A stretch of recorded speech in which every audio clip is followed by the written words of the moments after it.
Kami persembahkan program Santapan Rohani, terjemahan dari Renungan Our Daily Bread.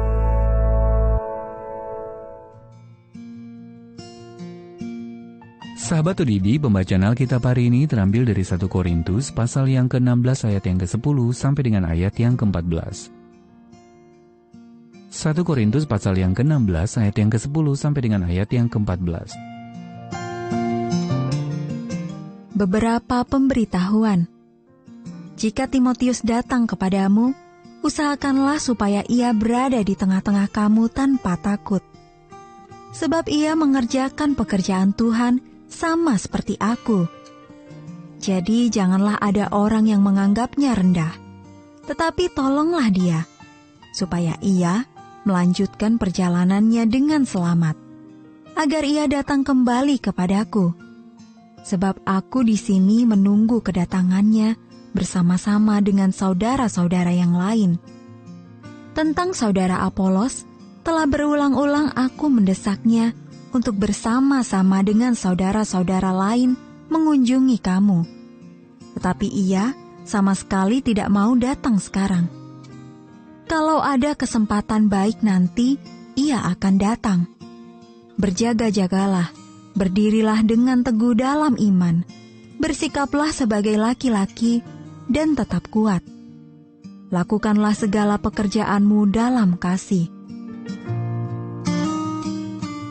Ayat Mas Renungan hari ini terambil dari 1 Korintus pasal yang ke-16 ayat yang ke-14 dalam terjemahan bahasa Indonesia sehari-hari.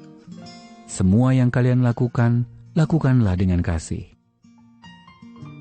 Judul renungan kali ini, Kasih yang Berani, ditulis oleh Patricia Rayburn. Keempat pembina rohani itu tidak dikenal sebagai pahlawan. Namun pada malam yang dingin, di Februari 1943, ketika kapal mereka, SS Dorchester, ditorpedo di lepas pantai Greenland, mereka mengerahkan segenap kemampuan untuk menenangkan ratusan tentara yang panik. Dalam kondisi kapal yang tenggelam dan orang-orang yang terluka berlompatan ke sekoci-sekoci yang penuh sesak, keempatnya meredakan kepanikan dengan memberitakan keberanian, kata salah seorang awak yang selamat. Saat kehabisan jaket pelampung, setiap dari mereka melepaskan milik mereka dan memberikannya kepada para pemuda yang ketakutan. Mereka telah memutuskan untuk tenggelam bersama dengan kapal itu, agar orang lain selamat. Salah seorang penumpang yang selamat berkata, "Itulah hal terbaik yang pernah saya lihat atau harapkan terjadi di dunia ini."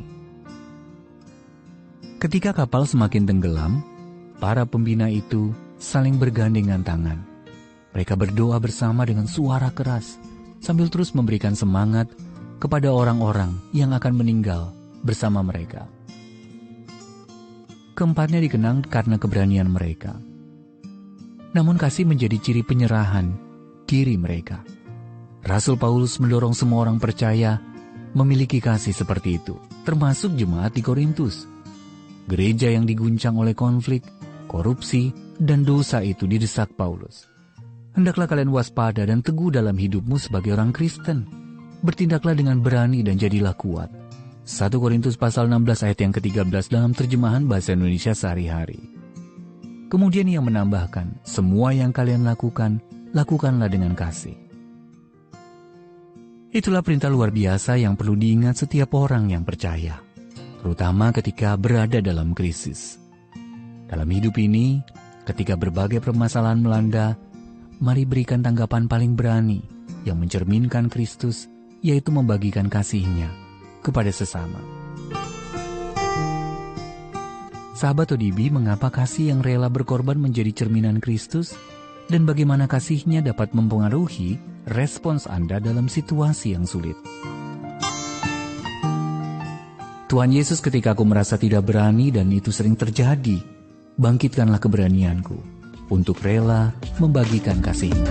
Our Daily Bread Ministries, wartakan firman pada dunia. Apakah Anda berminat mendapatkan buku renungan ini dalam bahasa Indonesia, Inggris, atau Mandarin? Atau Anda rindu mendukung pelayanan ini? Hubungi Our Daily Bread Ministries di 021 2902 8950. WhatsApp 0878 7878 9978. Email indonesia@odb.org. Tuhan Yesus memberkati. Let God's prosper.